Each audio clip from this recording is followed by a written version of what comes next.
గాజువాకలో Ashoka child development సెంటర్ను MLA Palla Srinivasarao ప్రారంభించారు. విశాఖలోని తొలిసారి చిన్నారుల భవిష్యత్తుకు బంగారు బాటలు వేసేందుకు హైదరాబాద్కు చెందిన అశోక్ చైల్డ్ డెవలప్మెంట్ సెంటర్ సేవలు ఏపీకి విస్తరించడంపై ఎమ్మెల్యే హర్షం వ్యక్తం చేశారు.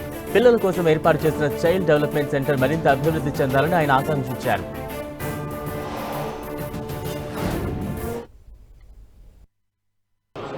అశోక చైల్డ్ డెవలప్మెంట్ సెంటర్ అని చెప్పేసి బాగా అనుభవం ఉన్నటువంటి ఇటు డాక్టర్ రాహుల్ అలాగే doctor Sachin and doctor Kiran వీళ్ళు ముగ్గురు కలిపి ఇక్కడ గాజువాకలో ఈ అశోక చైల్డ్ డెవలప్మెంట్ సెంటర్ పెట్టడం జరిగిందండి. ఇందులో ముఖ్యంగా పిల్లలకి కొంచెం ఏదో డిజేబిలిటీ ఉందో కొంచెం మెంటల్గా కావచ్చు, ఫిజికల్గా కావచ్చు, అదే స్పీచ్ కావచ్చు, ఈ థెరపీలన్నీ కూడా చేయడానికి వీళ్ళకి బాగా అనుభవం ఉంది. హైదరాబాద్లో ఆల్రెడీ చేసి ఇక్కడికి వచ్చారు. ఇక్కడ మరి ఈ సెంటర్ స్టార్ట్ చేశారు. వారికి ఈ సందర్భంగా నేను శుభాకాంక్షలు తెలియజేస్తాను.